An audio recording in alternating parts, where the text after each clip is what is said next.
Olá, alunos. Vamos falar hoje sobre poupança e investimento para os economistas clássicos, dentro daquele modelo que nós vínhamos estudando. Antes de mais nada, eu vou fazer a demonstração de poupança e investimento, né?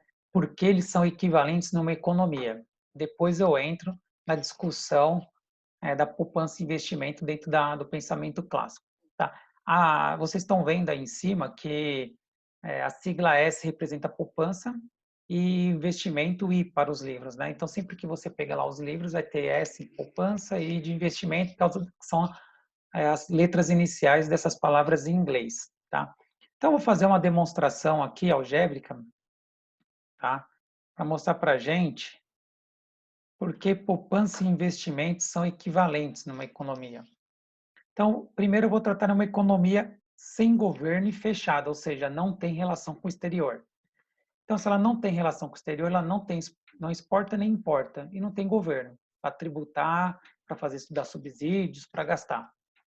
Então, colocando aqui, ó, a oferta agregada, né, igual a Y, estamos chamando de Y a oferta agregada.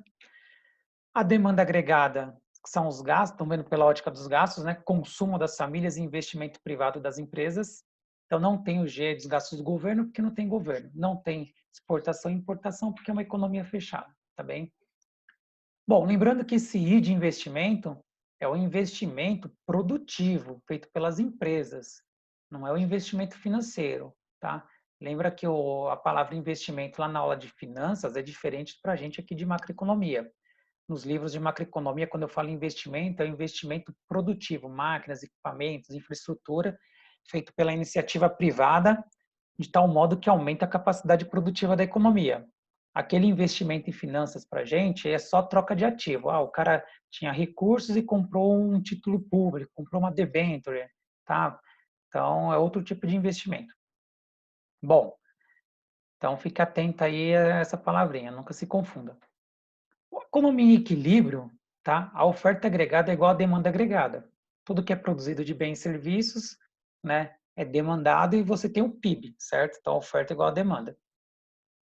A gente pode ver isso pela ótica da poupança e investimento. Sempre o equilíbrio da economia, o PIB pode ser visto pela ótica da oferta igual à demanda ou poupança igual ao investimento. Eu vou fazer a demonstração aqui para uma economia fechada.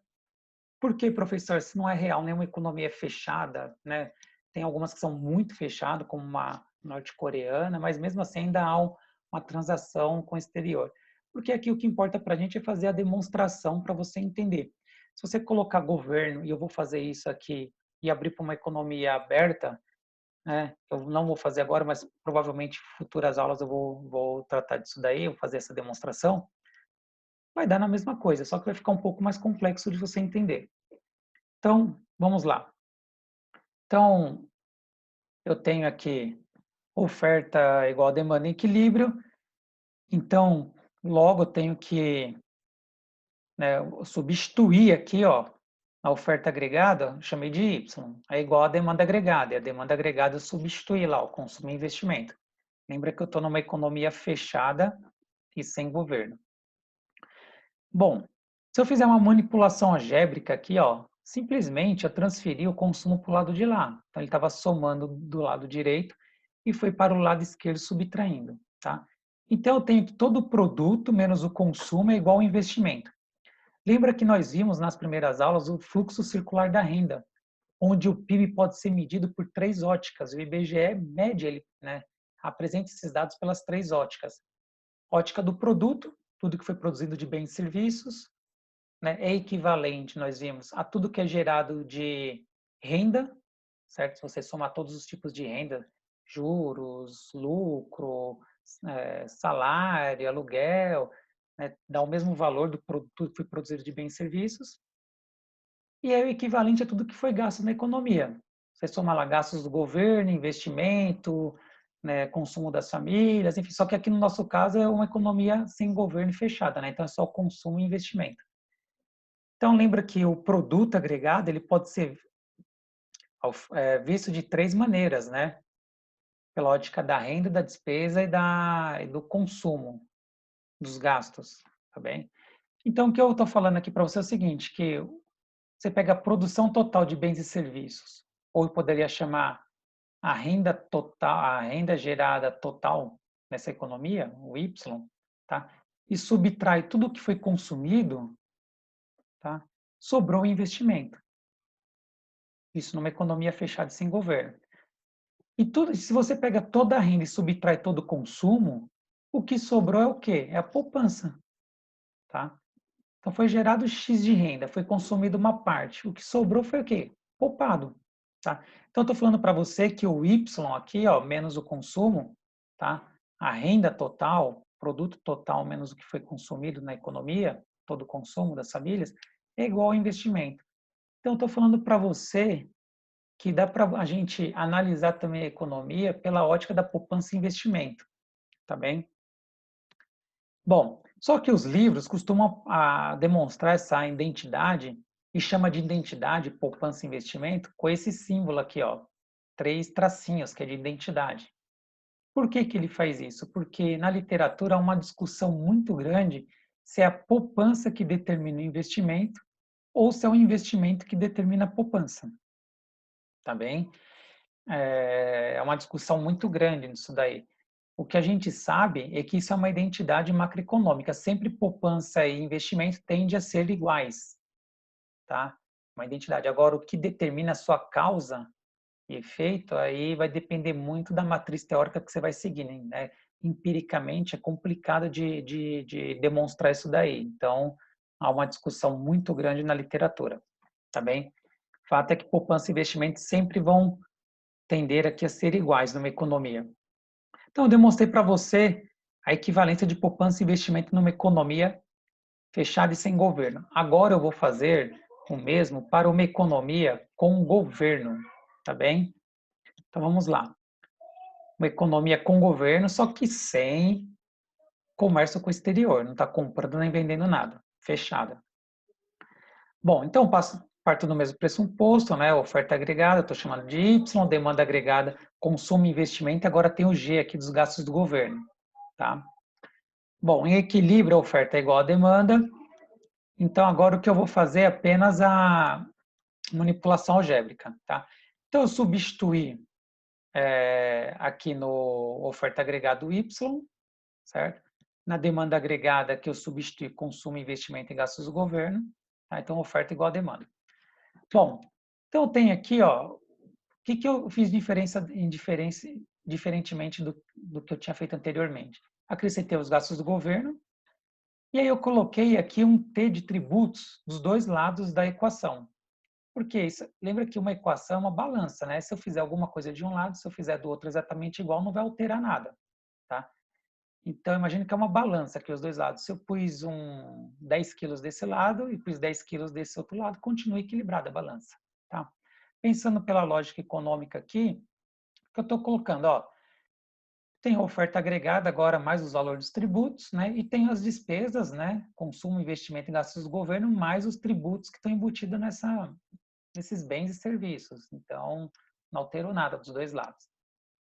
Bom, mas esse T vai ser importante para a nossa explicação aqui. O que eu vou fazer aqui? Uma simples manipulação algébrica. Ó, eu joguei agora esse T positivo do lado direito para o lado esquerdo. Então, ele passou com sinal negativo. Em seguida, o que eu fiz? Eu passei para o lado esquerdo também o consumo das famílias, ele vai passar negativo, tá? E os gastos do governo, ele vai passar negativo. Então, eu passei tudo para o outro lado, deixei só o investimento desse lado. E aí eu fiz uma manipulação aqui depois que eu passei. O que eu fiz? Eu peguei o Y aqui, ó, e esse T negativo eu passei para o lado de cá, e o C negativo eu pus aqui. E eu coloquei entre parênteses simplesmente para mostrar para vocês, tá? Se você pegar toda a renda que foi gerada na economia e desconta todos os tributos, a gente tem o que chama de renda disponível, a renda depois de pago todos os tributos.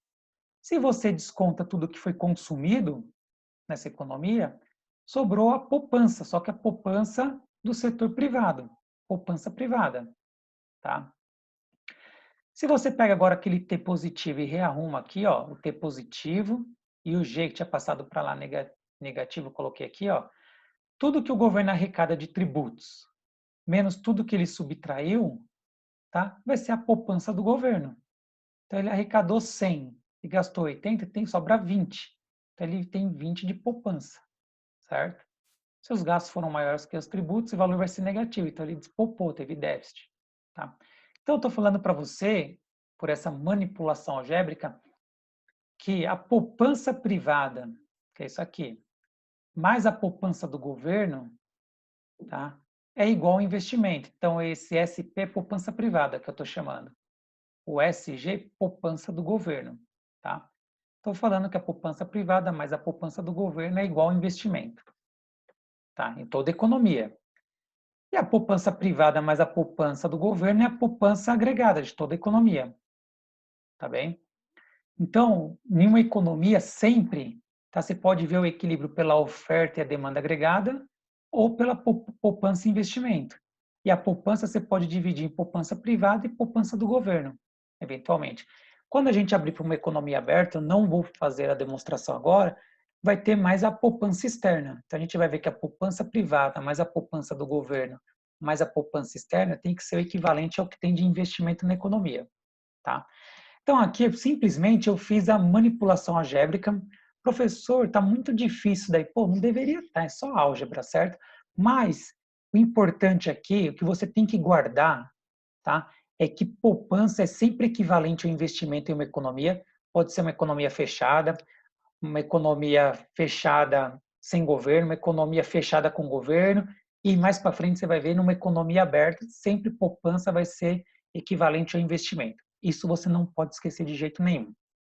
E não pode esquecer também que há uma discussão na literatura quem determina a poupança ou o investimento. Se é a poupança que determina o investimento ou se é o investimento que determina a poupança. Já adiantando para vocês aqui, nós vamos ver que a poupança para os economistas clássicos é que determina o investimento, tá bem?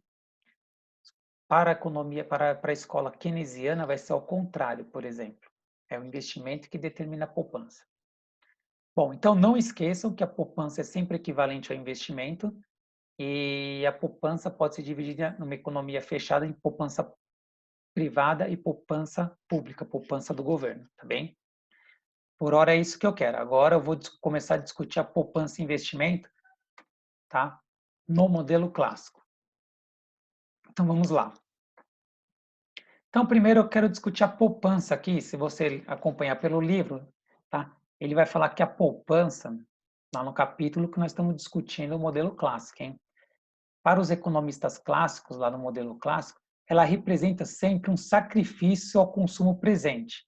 Então, a poupança, o cara deixa de consumir no presente para consumir mais no futuro, tá? Então, ele vai querer sempre uma recompensa por isso. E essa recompensa vai ser os juros. Então, sempre que a pessoa poupa é porque ela quer ter mais no futuro. E esse mais no futuro vai lhe dar pelo valor que ela poupou, mais a remuneração, que é a taxa de juros. Então, a taxa de juros, né, essa remuneração que vai ter aí, é um sacrifício de você consumir no presente para deixar para consumir no futuro. E esse valor que você vai ter a mais aí, né, que é os juros, é o prêmio de espera, tá bem? Então, a taxa de juros, né, a poupança para os economistas clássicos, ela vai depender do quê? Da taxa de juros. A taxa de juros que vai demonstrar, no modelo clássico, se as pessoas estão mais propensas a poupar ou menos, tá?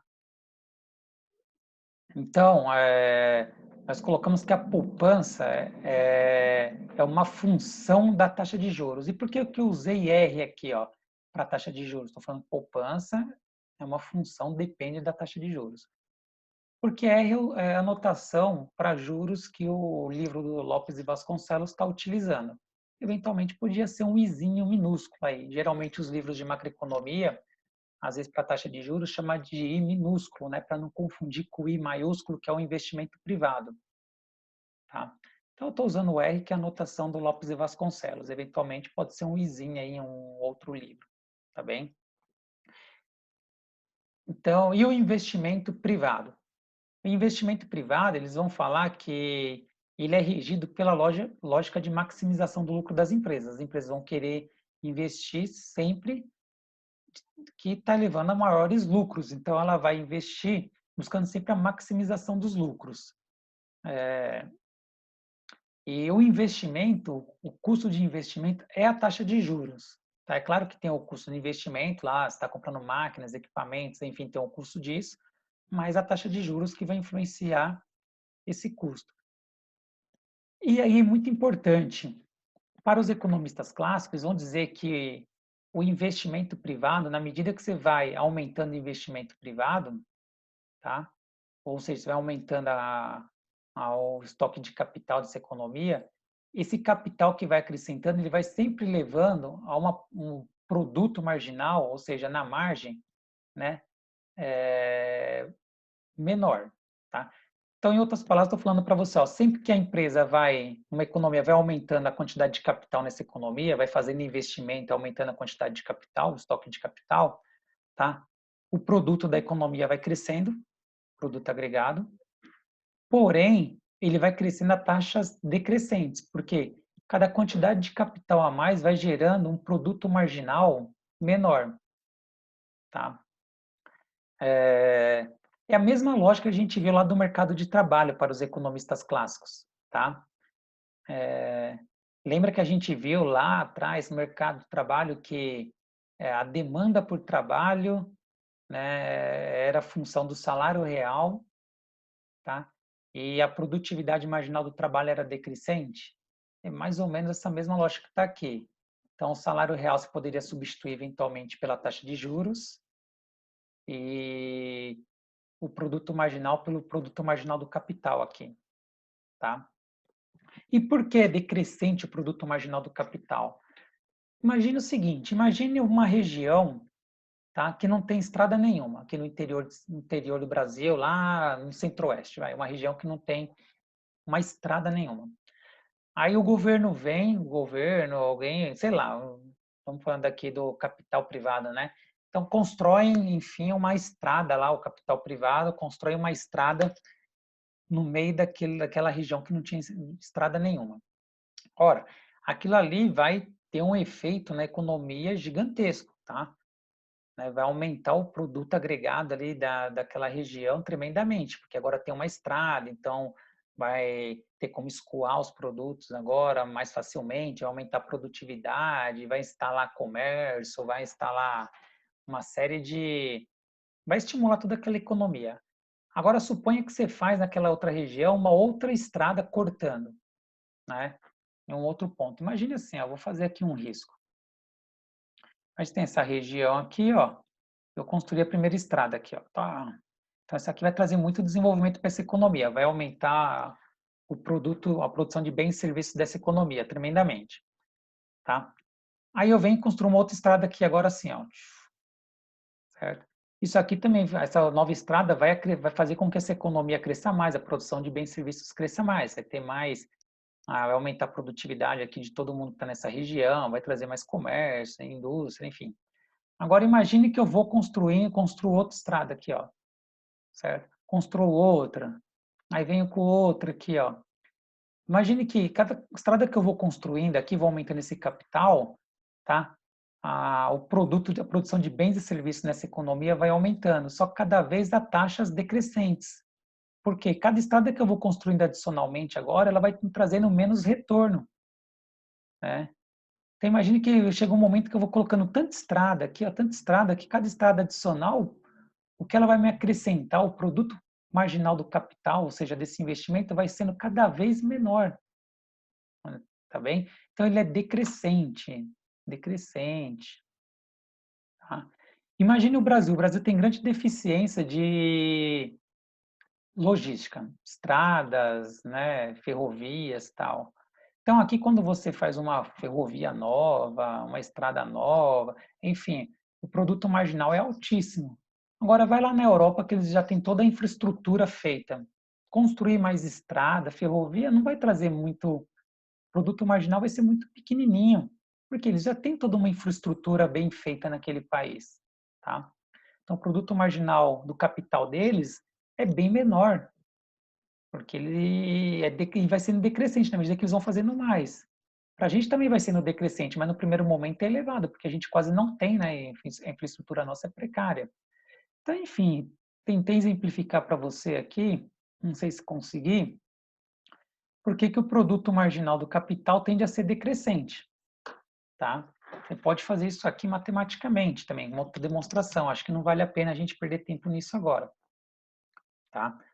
Bom, então aqui para os economistas clássicos, eles vão falar, enfim, que para que as empresas utilizam mais capital, né, para que elas invistam mais, aumenta aquele I, cisão aqui, dado que o produto marginal é decrescente e o custo desse capital é dado pela taxa de juros, o que acontece é que a taxa de juros tem que cair. Então, para ir aumentando o investimento em capital na economia, a taxa de juros tem que estar caindo. Por quê? Porque o produto marginal é decrescente. Então, para compensar fazer investimento, tá? A taxa de juros tem que cair. Porque se a taxa de juros, sei lá, o custo desse capital for maior do que o produto marginal do capital, as empresas não vão investir, certo? Os investimentos em capital nessa economia não vão cessar. Então, para que continue aumentando os investimentos na economia, tá? O investimento tem que ser menor que o produto marginal do capital. Então, para isso, a empresa tem que, para isso, e como você sabe que o produto marginal vai caindo, né, na medida que vai aumentando os investimentos, para isso a taxa de juros também tem que cair, tá? Que a empresa vai querer sempre maximizar lucro, né? O ponto que ela vai maximizar aqui é quando o produto marginal do capital, né, tende a ser igual à taxa de juros. Bom, então, para os economistas clássicos, a taxa de juros também é uma função, a taxa de juros, perdão, o investimento privado também é uma função da taxa de juros. Ora, então para eles, a taxa de juros é a variável que vai equilibrar, tá, a demanda por investimentos, é o pessoal que quer recursos para fazer investimentos, com a oferta de recursos, que é a poupança, a taxa de juros que vai equilibrar. Isso vai funcionar como um mercado qualquer, como um mercado de batata, como um mercado de cebola, como qualquer outro mercado. Tá? Você vai ter um mercado que vai ser regido pela oferta de poupança e pela demanda de recursos para investimentos, né? Então, imagine aqui, ó, tem o R, taxa de juros, né, que é o preço disso daqui que vai regular a poupança e o investimento. E aqui eu tenho a curva de poupança, né, positivamente inclinada, conforme aumenta a taxa de juros, os indivíduos estão dispostos a abrir mão do consumo presente e poupar mais, então vai aumentando a poupança nessa economia. Por outro lado, quanto maior a taxa de juros, a taxa de juros vai aumentando, o que vai acontecendo é que o investimento privado vai diminuindo, certo? Então imagine aqui eu tenho esse ponto aqui, ó. Eu tenho esse investimento, essa demanda por investimento, tá? A essa taxa de juros, certo? Agora, né, a taxa de juros aumentou para cá, ó, onde está aqui no próprio gráfico. O que aconteceu com o investimento? Ele saiu daqui e veio para cá, ó. Esse ponto aqui, ó, diminui o investimento. E se vai caindo a taxa de juros, vamos por uma taxa de juros menor aqui, ó. Opa, aqui é um errinho, né? Tá difícil fazer aqui com... Isso aqui era para ser um errinho, tá, gente? Isso aqui, ó. Ah, eu vou riscar aqui. Então, um pouquinho um novo errinho aqui, ó. Se a taxa de juros for menor, ó, o que acontece com a demanda por investimento? Ó, vai aumentar aqui, ó. Certo?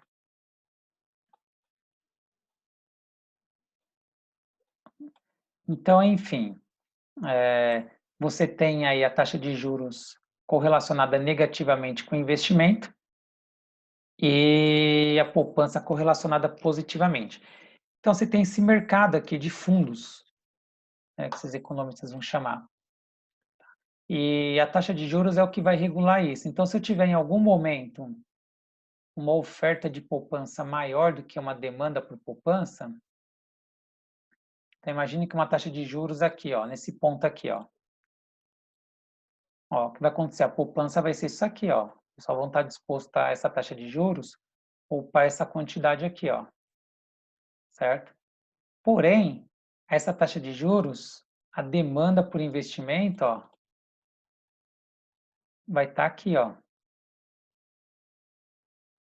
certo? Então, você tem um investimento e poupança é diferente. A taxa de juros vai fazer com que esse mercado se equilibre. Porque aqui, ó, esse ponto, esse tanto aqui que está diferenciando um do outro, tá? Significa que você está tendo um excesso de poupança aqui, ó, nessa economia, certo? Excesso de poupança.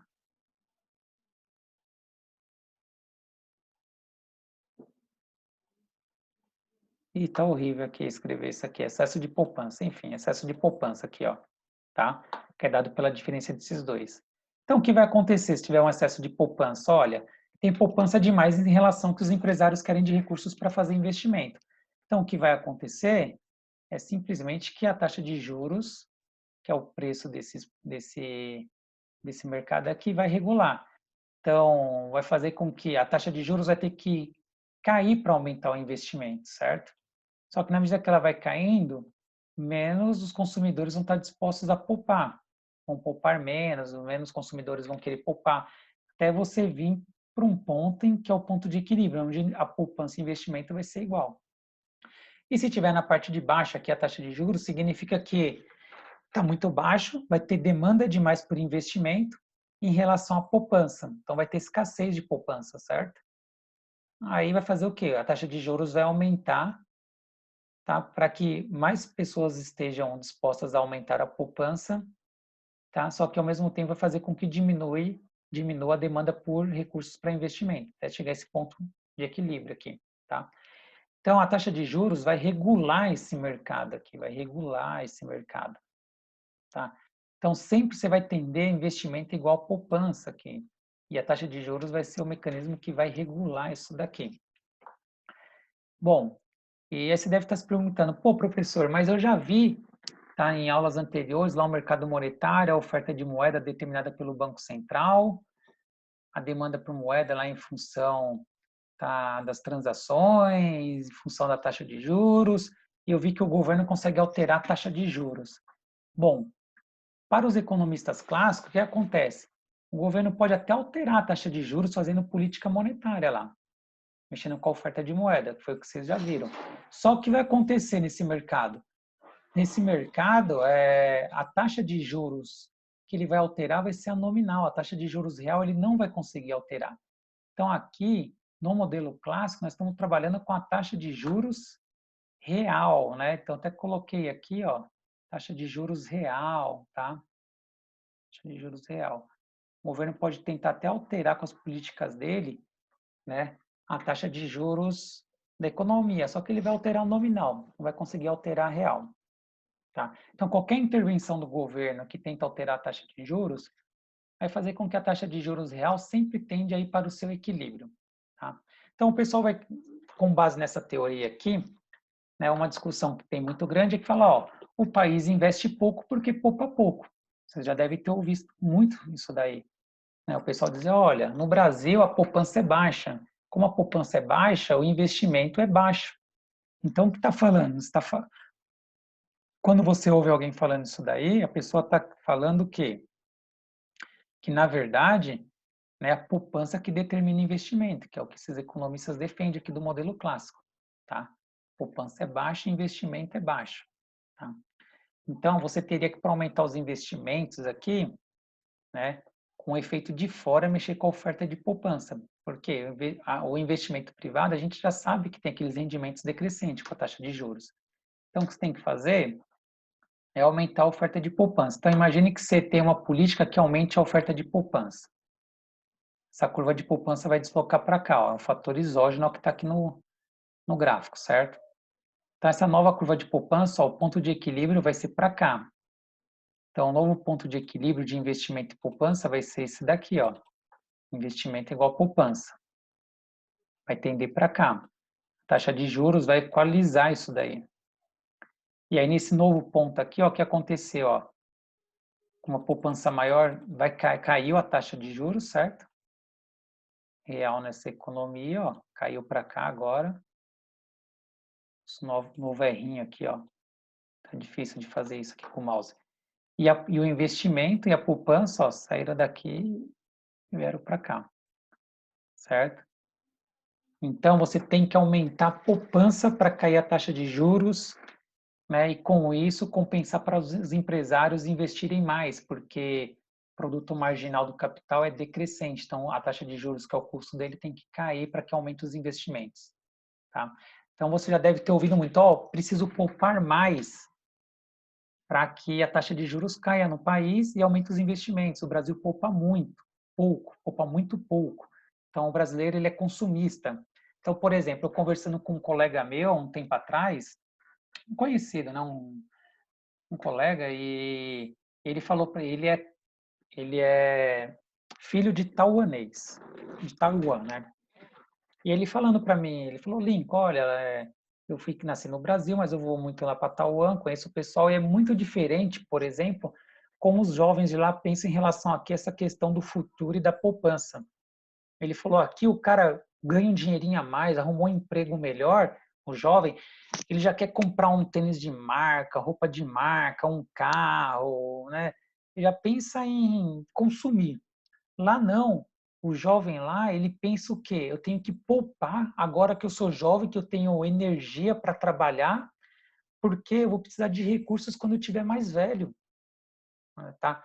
Então eu tenho que ganhar dinheiro agora, eu tenho que fazer minha poupança agora. Agora que eu tenho que comprar minha casa, por exemplo. Eles pensam muito isso daí, ele falou para mim lá. Tá falando de Taiwan, mas eu acredito que isso se refere muito ao pensamento oriental. É uma cultura diferente, tá? Então, então, se você pega os orientais, por exemplo, eles têm uma propensão a poupar altíssima. Por quê? Por causa da cultura deles, né? Sim, mas só isso daí? Não. É, além da cultura, tem a questão, o sistema tributário, às vezes ele incentiva mais a poupar ou não, dependendo do sistema tributário.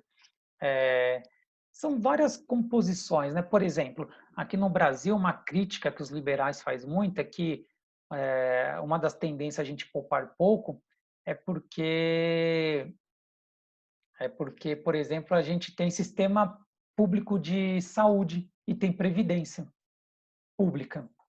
Então, o cara sabe que, eventualmente, quando ele ficar mais velho, de alguma maneira, ele vai ter saúde garantida, tá? Com a coisa, ele vai lá para o SUS e vai ter, por exemplo, vai se aposentar. Agora tem que ter uma contribuição mínima, mas há anos atrás nem contribui, não tem nem praticamente contribuição, né? Se conseguisse comprovar lá de alguma maneira, até ainda hoje, né? Você pode cair nos benefícios sociais, se eu não me engano,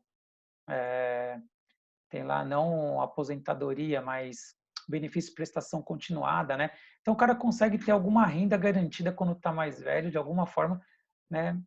Mesmo sem ter contribuído, eventualmente contribuído muito pouco.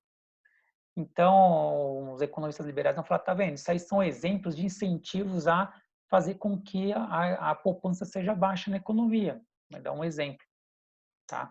O sistema tributário também. Então, um sistema tributário que cobra muito em cima de consumo, tá? Um sistema acaba sendo muito regressivo, como o nosso, acaba também contribuindo para que a poupança seja menor. Regressivo é quanto o cara menos ganha, ele paga mais tributos em termos proporcionais à sua renda. O sistema brasileiro no agregado ele é regressivo, tá? Quanto menos o cara ganha, proporcionalmente à sua renda, ele paga mais, em valores absolutos. Então isso aí acaba contribuindo tudo para diminuir a poupança. Então, por exemplo, a reforma da previdência, um dos objetivos dela era incentivar a poupança. Então, os caras com a reforma, tornar mais difícil a reforma da Previdência, enfim, ia fazer com que as pessoas procurassem poupar mais e procurar previdência privada. Então, é uma maneira de você aumentar a poupança na economia. Então, estou tentando usar aqui exemplos atuais, né, buscando a lógica aqui nesse modelo clássico. Né? Então, muita gente defende, por exemplo, o fim da poupança pública. Não deveria nem ter. O Paulo Guedes defende isso, né? Para ele não deve ter nem poupança pública, previdência pública, deveria ser privada. Isso ia gerar um aumento substancial de poupança na economia, ia contribuir para cair a taxa de juros, tá? E aí, consequentemente, aumentar os investimentos privados na economia, tá bem? Um outro e aqui eu estou falando só do setor privada, né, das famílias, na verdade, mas você pode olhar pela ótica do governo público também. Então, o governo também, no Brasil ele poupa pouco. Então a gente viu que a poupança agregada depende da poupança privada, mas também da pública. Então o governo ele poupa pouco, então dificulta que a taxa de juros caia. Tá bem? O governo, além dele poupar pouco, o que ele faz? Ele tem que pegar, se ele poupa pouco, ele precisa pegar, se endividar. E aí ele vai pegar recursos de quem na economia? De quem poupa. Setor privado que poupa. Tá bem? Então a oferta de poupança na economia é reduzida e aí isso faz com que a taxa de juros fique alta. Então você vai falar, pô, as famílias não poupam por questão cultural, fatores institucionais, enfim. O governo também não poupa, então você tem pouca poupança na economia agregada. Tá? E aí, isso aí explica a taxa de juros elevada. Então, a taxa de juros é alta. Bom, é claro que aqui eu estou falando nessa visão, mas é toda uma discussão crítica de várias outras escolas para explicar por que a taxa de juros tende a ser elevada no Brasil, tá? Que vai se contrapor isso que eu estou falando, tá? Então, estou tentando buscar elementos aqui que é discutido no dia a dia de vocês para explicar isso daqui. Então, nessa visão que você tinha que aumentar a oferta de poupança para aumentar o investimento. Tá? Então, tem que criar condições para que as pessoas poupem mais. Tá? E fatores institucionais, culturais, uma série de outras coisas podem contribuir para isso daí. Tá? Então, lembra que para esses economistas clássicos e os liberais, né, que derivam dessa escola, na verdade, essa escola clássica não existe mais, né? Tá? A poupança sempre que determina o investimento.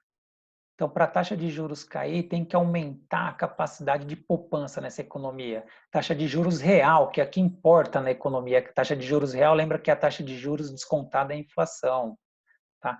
Então, para os economistas clássicos, políticas, né, você tenta mudar a taxa de juros, né, na marra, você vai alterar a taxa de juros nominal. A taxa de juros real você não consegue alterar, tá bem? Então, o governo pode fazer alguma coisa aí, a taxa de juros cai no primeiro momento, mas lá na frente vai ter que aumentar novamente, porque vai se tornar insustentável. Porque, na verdade, o que determina a taxa de juros é a oferta de poupança com a demanda por poupança. Tá? Não dá para você vir de maneira exógena alguma determinada política e tentar influenciar isso. O que você tem que tentar influenciar é aumentar a poupança nessa economia, e aumenta a poupança pública e a poupança privada, para que a taxa de juros caia. E aí, com ela caindo, você vai alavancar os investimentos, tá? Então, essa que é a ideia que está por trás aqui. Pensamento clássico. Bom, então vamos sequenciar aqui, dar uma sequência. Bom,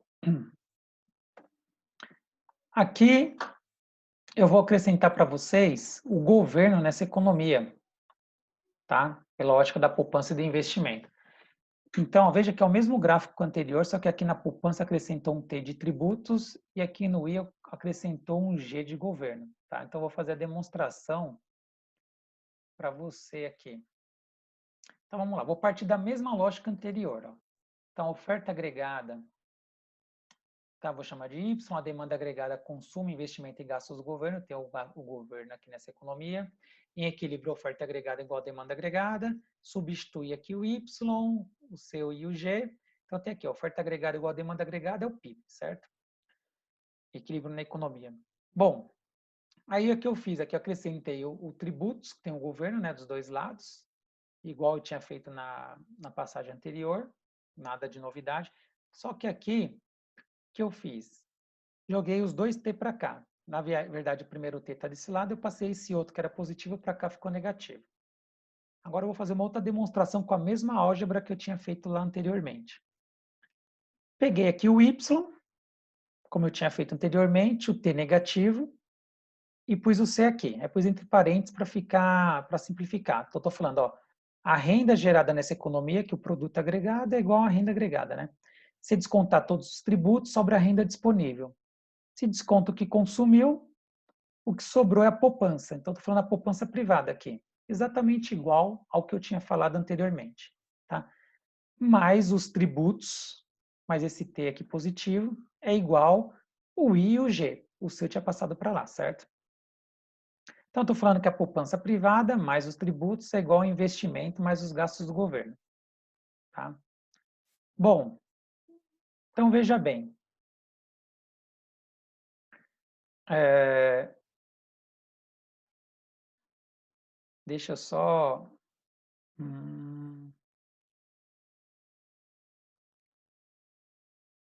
calma aí, vamos lá. Então veja bem. Se isso aqui é uma igualdade, eu vou fazer a demonstração agora de duas maneiras. Imagine que você tem... o governo decide, essa economia, aumentar os gastos, tá? Então, olha lá.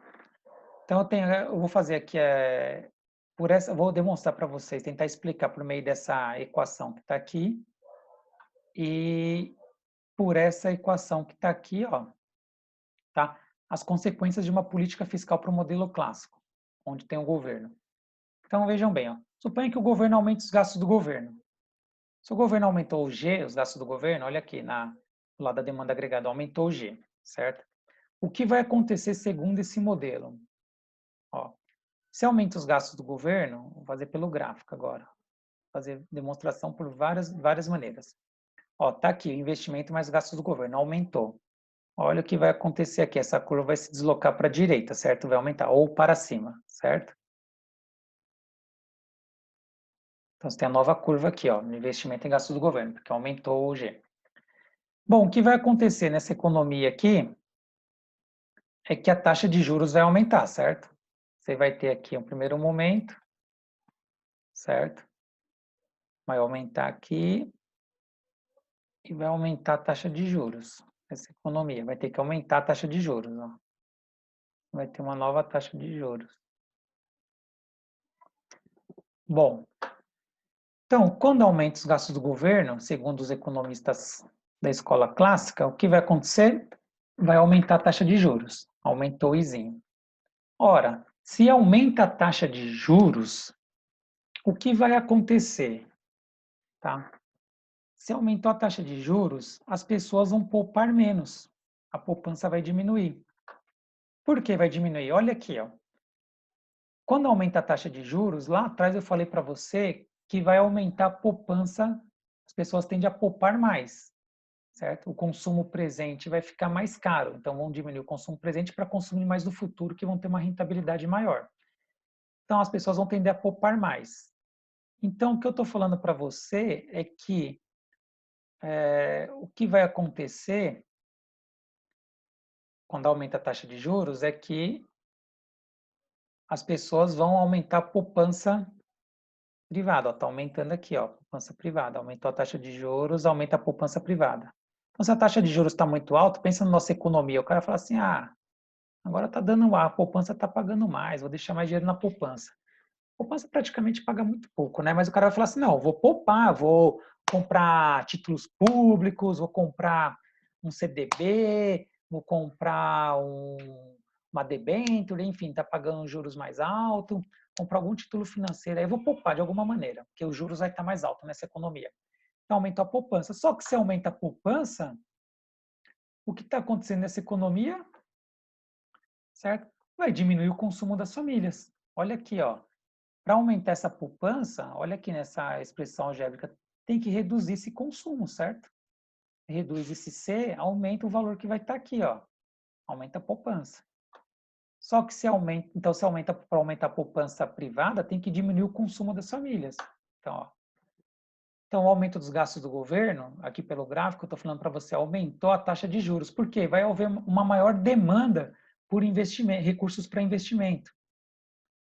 Vai haver uma pressão aí por recursos, na verdade, certo? Então, vai aumentar a taxa de juros, aumenta a poupança, consequentemente diminui o consumo das famílias.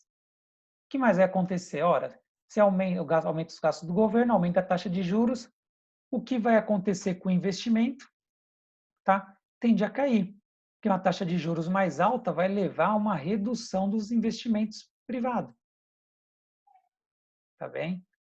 Então, o que está acontecendo aqui? Vamos ver de diversas maneiras. Deixa eu pegar minha canetinha aqui. Então, olhando aqui por essa equação primeiro, ó. aumentou os gastos do governo, falei para você, certo? Isso aqui é uma igualdade, certo?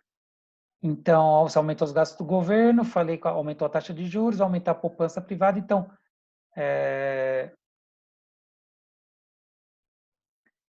bom, então, eu tenho aqui que, olhando aqui por essa equação aqui embaixo primeiro, então, lá, o aumento dos gastos do governo vai reduzir o consumo, consequentemente, aumentar a poupança privada. E o aumento dos gastos do governo vai levar a um aumento da taxa de juros, certo? Consequentemente, reduzir os investimentos. Tá? Então, veja bem, esse aumento dos gastos do governo, ele vai ser, por outro lado, vai levar essa redução do investimento, tá? E vai ter que levar ao aumento da poupança aqui. Então, isso aqui vai ter que continuar equivalente. Veja por aqui que é muito mais fácil de você identificar o que está acontecendo. Ó. Por aqui, ó, veja bem, o aumento dos gastos do governo elevou a taxa de juros, como aumentou a poupança privada, reduziu o consumo das famílias, tá? Como aumentou a taxa de juros, reduziu o investimento privado, tá? Então, ele vai falar que, na verdade, o aumento que teve aqui dos gastos do governo, tá? Por outro lado, levou a redução do investimento e do consumo das famílias na mesma proporção, tá? Então, o que vai acontecer aqui é que o produto agregado não vai ser alterado, vai continuar igual. Então, em outras palavras, tá? O que esses economistas, esse modelo clássico está falando é o seguinte: se você fizer um aumento, tá, dos gastos do governo para tentar estimular a economia, estimular a demanda e, consequentemente, a economia, isso aí vai, num primeiro momento, aumentar a pressão por aumentar a demanda agregada, o G é um elemento da demanda agregada, mas, na verdade, a consequência disso daí é que não vai levar o PIB. Por quê? Porque isso aí vai levar, consequentemente, à redução do investimento e do consumo das famílias na mesma proporção, tá? Então, o que houve, na verdade, quando se fez uma política fiscal expansionista, é que houve apenas uma composição nos gastos aqui da demanda. Ó, veja a demanda. O aumento do G levou à redução do C e do I na mesma proporção. Então, a economia, o PIB, não vai ser alterado. Tá bem? Então, a lógica é, ó, se o governo tentar fazer uma política no lado fiscal para estimular a economia, não vai levar a crescimento econômico, só vai alterar a composição dos gastos da economia. Vai aumentar os gastos do governo, a participação do governo, mas reduzir os investimentos e o consumo das famílias. Tá? Então, na verdade, o governo, essa política vai ser ineficaz em termos de crescimento econômico. Tá? Esse efeito que diz que o aumento dos gastos do governo vai levar, por outro lado, redução do consumo e do investimento, chama efeito crowding out, ou efeito deslocamento. No caso aqui do modelo clássico, nós vamos ver, eles vão defender que esse efeito é total, ou seja, tudo que você faz com os gastos do governo, o aumento dos gastos do governo é desfeito por conta da redução do consumo das famílias e do investimento privado. Então, na verdade, está falando, ó, o que você faz com uma mão, você está desfazendo com a outra. Então, aumentar os gastos do governo para estimular a economia não vai gerar crescimento econômico, tá? Apenas vai mudar aí a composição dos gastos. Então, pensando nos dias de hoje, o governo fez políticas para estimular a economia que aumentou os gastos. Ora, consequência disso daí é aumento da taxa de juros. A taxa de juros vai levar à redução do consumo das famílias e o investimento privado. Então, os economistas clássicos aqui, os economistas liberais, as escolas que vêm da linhagem dos economistas clássicos, eles vão dizer que, na verdade, o governo tem que sair de cena, reduzir seus gastos para abrir espaço para a taxa de juros cair, tá bem? E para a economia voltar a crescer, por onde? Via investimento privado. Via investimento privado, tá? Via esse investimento aqui, ó. Porque quando o governo começa a sair de cena, reduzir seus gastos, ele vai aumentar a poupança pública, tá? Cai a taxa de juros, né? E aí abre espaço para o investimento aumentar. Fica mais vantajoso os empresários investirem nessa economia, porque o custo do capital vai cair, tá bem? Então, essa aqui é a lógica que está no modelo clássico aqui, tá bem? Bom, essa parte aqui no livro eu considero que é uma parte um pouco complicadinha, talvez onde o aluno tenha mais dificuldade, mas o que você tem que lembrar aqui é o seguinte, que poupança é igual a investimento para qualquer escola econômica, isso é uma identidade macroeconômica, mas para os economistas liberais da escola clássica e os que derivam dela, a poupança sempre vai determinar o investimento, tá? Então, daí que vem o efeito, causa e efeito. E política fiscal só vai alterar a composição dos gastos dessa economia, não vai levar a crescimento econômico, tá bem? Então, e por que isso acontece? Pelo mecanismo que eu tentei explicar para vocês aqui, tá? Então, com isso, a gente termina praticamente a discussão aqui sobre o modelo clássico, tá? Agora, a gente vai... Eu vou tratar aqui uns termos finais, fazer uma conclusão para a gente finalizar isso daqui, tá? Então, vamos lá. Então só para finalizar aqui, nosso modelo clássico, eu coloquei aqui as conclusões principais. Então, as conclusões principais aqui, segundo esse modelo, então lembra que a demanda agregada sempre é passiva, ou seja, ela não tem papel de estimular o crescimento econômico, não adianta fazer nenhum tipo de política. Acabei de falar para vocês que política fiscal não vai levar a crescimento econômico, apenas uma mudança na composição dos gastos nessa economia, tá? Então não vai reduzir desemprego, consequentemente, tá? A política monetária, eu falei para vocês, vai só gerar inflação. Se o governo fizer uma política expansionista, vai gerar apenas inflação, também não vai alterar, tá, o crescimento econômico, o PIB, essa economia. Então, ou seja, não adianta o governo fazer política monetária e fiscal nessa economia, tá? Então, o papel do governo aí, ele deve se restringir simplesmente às funções clássicas, que é o quê? Garantir a propriedade privada, segurança jurídica, segurança do território nacional, tá bem? Então, são as funções clássicas que a gente diz. E, em alguns casos, educação, para alguns economistas liberais aí tal, saúde, porque isso também é importante para a capacidade produtiva da mão de obra, enfim, tá?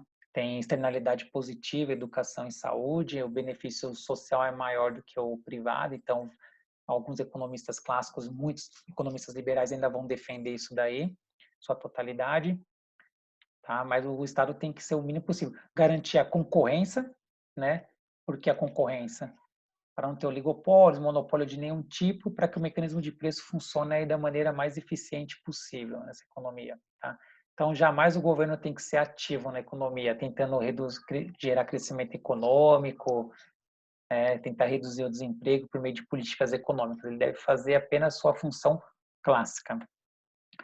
E a lógica que está por isso daí é que a economia sempre vai retornar ao seu equilíbrio, se não tiver nenhum entrave, por isso é importante a flexibilidade total de todos os preços na economia, inclusive dos salários, nada de leis trabalhistas, nada de sindicato, tá? Oligopólios de qualquer forma, monopólios, e o desemprego vai ocorrer porque há imperfeições nesse mercado, porque a flexibilidade dos preços não vão funcionar plenamente, por exemplo, sindicatos, tá? E vão fazer com que tenha um valor mínimo lá, vão pressionar para não reduzir os salários, os benefícios, leis, acabei de falar, trabalhistas, então vai fazer com que aquele cara que tem produtividade marginal baixa, que é baixo que é bem menor, então a produtividade dele gera um valor menor do que o custo dele, ele vai ficar fora do mercado de trabalho, vai ficar desempregado.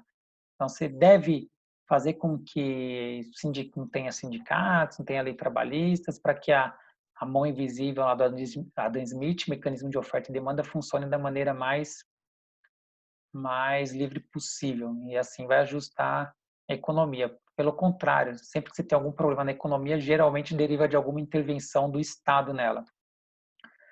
E a ideia é que tem que deixar o mercado funcionar livremente, acabei de falar. Tá? Então, políticas macroeconômicas, parte do governo, never, né? Nunca. Então, essa aqui é a ideia. Eu coloquei algumas palavrinhas-chave aqui, sempre que você vê, você já lembra que é um modelo clássico, tem a ver com os economistas mais liberais, tá? Então, lá, lei de Sé, pô, já lembro, lei de Sé, quem defende? Economistas da linhagem liberal, o modelo clássico, ajustamento automático, quem defende muito isso daí, teoria quantitativa da moeda, demanda passiva, oferta inelástica, lembra lá o que significa isso daí? Poupança determina investimento, que é a dicotomia clássica, né?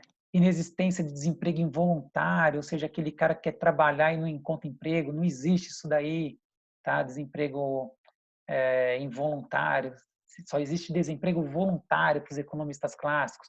Liberalismo está associado aqui também. Sempre que fala muito de lei natural, está ligado a economistas liberais que derivam aqui dessa escola. Então você vai ver que mais futuramente as escolas, né, atuais que derivam dessa escola clássica, eles falam muito de variáveis naturais, PIB natural, desemprego natural, taxa de juros natural, eles usam muito esses termos, tá bem? Economistas que se opõem mais a essa escola, eles evitam de usar esses termos. Então, só por essas palavrinhas você já consegue captar, identificar muito, né, qual que é de qual matriz teórica deriva o pensamento do economista que você está ouvindo. Neutralidade da moeda, equilíbrio, né? Economistas que liberais tendem a falar muito de equilíbrio, tudo tende ao equilíbrio. Os economistas de outras escolas que se opõem a essa, né? Eles vão rejeitar um pouco essa ideia de equilíbrio. Eles vão falar que, na verdade, a economia está sempre operando aí, na maior parte das vezes, fora do equilíbrio. Tá? Os economistas, né, de outras linhagens aí. Tá? Então, o que nós vamos fazer agora, eu tenho duas listas sobre o modelo clássico na sala virtual, tá bem? Então, na sala virtual tem duas listas sobre o modelo clássico. Eu vou dar um tempo para vocês fazerem essas listas e vou marcar uma aula virtual para corrigi-las, tá? Aí participa aí quem tiver interesse. E aí depois disso daí, eu vou marcar aqui uma prova, tá? Não obrigatória. Então vocês vão entrar no horário de aula, fazer a prova virtual, vai ter um tempo para você fazer a prova, vai ser no horário de aula. A partir da hora que você começou, então vai ser entre o horário de aula, entre as 7 e as 22h40. Só que a partir da hora que você começou a fazer a prova, você vai ter acho que 2h30, que eu vou estipular lá. Tá? Vai estar avisado isso de forma mais clara. E essa prova vai valer de 0 a... Eu vou ver a numeração lá, quanto que vai valer. Tá? Vai cair o modelo clássico, que é o que nós vimos aqui nas aulas virtuais, e vai cair as aulas que nós tivemos presenciais sobre contabilidade nacional. Vai ser 3 pontos sobre os conteúdos de contabilidade nacional, que é a lista 1, 2 e 3, e vai cair 4 pontos sobre o modelo clássico. 4 pontos não, 3 pontos e meio sobre o modelo clássico. Então, no total, essa avaliação vai valer 6 pontos e meio, tá? E os outros 3 pontos e meio vai ser depois sobre um modelo keynesiano, que eu vou começar, modelo keynesiano básico. Então, resumindo, na próxima aula eu vou corrigir o trabalho, a lista 4 e 5, virtualmente. Quem quiser tiver dúvidas sobre o modelo clássico pode tirar comigo. Quem quiser tirar dúvidas sobre a lista 1, 2 e 3 também pode tirar, não tem problema nenhum. E aí na outra semana eu vou deixar essa prova disponível para vocês fazerem de forma online, pela sala virtual. Aí, depois, lá para frente, a gente vai ter a parte do modelo keynesiano, que vai ser os outros 3 pontos e meio. Aí eu vou juntar todos esses pontos, que vai valer de 0 a 10. A nota que você tiver aí vai ser a nota da sua P1. P1. Só que, até o momento, nós não temos nenhuma orientação como que vai ser as avaliações da faculdade. Não temos. Se vai ter uma avaliação presencial, se vai ser virtual, enfim. Então, por que eu estou falando que essa provinha que eu vou dar, ela não é obrigatória? porque eu não sei ainda como que a universidade vai definir a avaliação, mas vai ter um modo de avaliação ainda. Então, se você fizer ela e você tirar uma nota boa, se lá porventura a faculdade falar que a gente tem que aplicar uma prova virtual ou uma prova presencial, uma P1, o que eu vou fazer? Para quem tirou uma nota boa, eu deixo substituir por essa nota. Então, você só substitui, nem precisa fazer outra prova, tá? Se você não fez, aí você vai ter que fazer lá depois do que a universidade estipular. Se ela falar que vai ter uma prova virtual, uma prova presencial, você vai ter que fazer. E se você fez essa, se foi mal e que quiser fazer a outra depois também, que a universidade passar para a gente as coordenadas, você vai poder fazer também, tá? Então, acho que vale a pena você aproveitar, estudar, tenta fazer essa prova. Acho que vai ter bastante tempo para fazê-la, né? Então, vale a pena aí para você. Tem duas possibilidades. Dá para fazer calmamente, estudar até lá. Então, ó, hoje é dia 13. Semana que vem é emenda de feriado, eu não posso exigir matéria de vocês. Então, a aula virtual vai ser não na próxima semana, na outra. Então, vai ser no dia 27, certo? E aí eu vou deixar dia 27. E aí, no começo de maio, eu vou deixar a prova disponível para vocês sobre o conteúdo que eu acabei de falar, o modelo clássico, as contas nacionais, para vocês fazerem virtualmente. Então, vocês têm, dia 20, dia 27, vocês têm praticamente 20 dias para estudar esse conteúdo, tá bem?